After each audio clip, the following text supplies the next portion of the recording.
नमस्कार। आज हम बनाएंगे इंस्टेंट रबड़ी। ट्रेडिशनल रबड़ी बनाने में थोड़ा सा ज़्यादा टाइम लगता है और हमें जल्दी बनानी है, कुछ मेहमान आने वाले हैं या खुद का मीठा खाने का मन है तो इसे फटाफट बना सकते हैं। इंग्रेडिएंट भी ऐसे हैं जो इजीली अवेलेबल है। तो शुरू करते हैं बनाना। इंस्टेंट रबड़ी बनाने के लिए आधा लीटर दूध ले लिया है। फुल क्रीम दूध लेंगे इसके लिए और दूध को बॉईल करेंगे। ये 2 ब्रेड ले लिए। हमें इसके लिए वाइट ब्रेड ही चाहिए। इनके किनारे काट कर हटा देंगे और ये देखिए बीच का जो वाइट पार्ट रह गया है इसके क्रम्स बना लेंगे। ये ब्रेड के टुकड़े करके जार में डाल देंगे और चर्न कर लेंगे। और ये देखिए कितने बढ़िया क्रम्स बन गए। 5 मिनट हुए हैं, दूध में उबाल भी आ गया।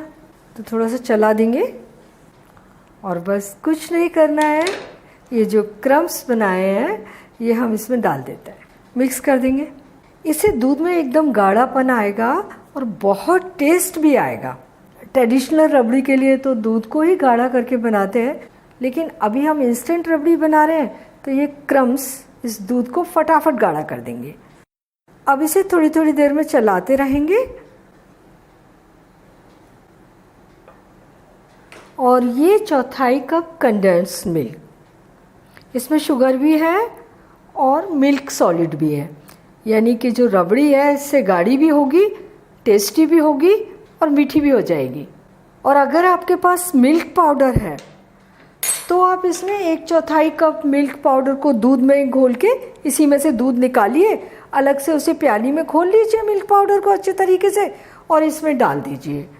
फिर आप 2 या 3 टेबल स्पून चीनी, जितना भी आप मीठा पसंद करते हैं उतनी चीनी डाल दीजिए। और इसका गाढ़ापन देखिए, ये बहुत जल्दी गाढ़ा हो चला है। ये 10-12 केसर के धागे लिए हैं तो इसी में से थोड़ा सा दूध डाल के रख देते हैं, ये अपना कलर छोड़ देंगे।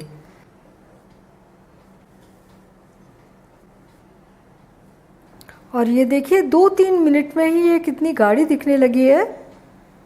अब इसमें डालते हैं 1 टेबल स्पून बादाम फ्लेक्स, 1 टेबल स्पून छोटे छोटे कटे काजू। मिक्स कर देते हैं और अब हम इसे बिल्कुल धीमी गैस पर कुक कर रहे हैं। थोड़ी देर कुक और कर लेते हैं। ये जो केसर दूध में भिगोई थी वो भी डाल देते हैं। हल्का सा इससे कलर आएगा और टेस्ट भी बहुत अच्छा आएगा और आपसे छोड़ भी सकता है। ये 2 छोटी इलायची को दरदरा कूट लिया है और ये देखिए अच्छी गाढ़ी रबड़ी बनकर तैयार हो गई। 5 मिनट में दूध उबल गया, बाकी 5 मिनट में इसमें सब कुछ डाला और ये गाढ़ी भी हो गई, यानी सिर्फ 10 मिनट में ये रबड़ी बनकर तैयार हुई है। फ्लेम बंद कर देते और ये देखिए इसका टेक्सचर, और देखिए ये कितनी गाढ़ी हो गई है। ठंडी होने के बाद और भी गाढ़ी हो जाएगी। थोड़े से बादाम फ्लेक्स डालकर इसकी गार्निश कर देते हैं। रबड़ी बनकर तैयार है और टेस्ट में तो ये लाजवाब है। इसे बनाने में आपको कोई दिक्कत नहीं आएगी। दूध में जैसे ही उबाल आ जाए ब्रेड के क्रम्स डालिए, थोड़ी थोड़ी देर में उसे चलाते ज़रूर रहिए। कंडेंस मिल्क या मिल्क पाउडर जो भी डाल रहे हैं डालकर मिला दीजिए। ड्राई फ्रूट डालिए, रबड़ी बनकर तैयार है। तो आप इसे ज़रूर ट्राई कीजिए और अपने अनुभव मेरे साथ शेयर कीजिए और मुझे बताइए कि मुझे आपके लिए और क्या बनाना है। और मेरे चैनल को सब्सक्राइब ज़रूर कीजिए।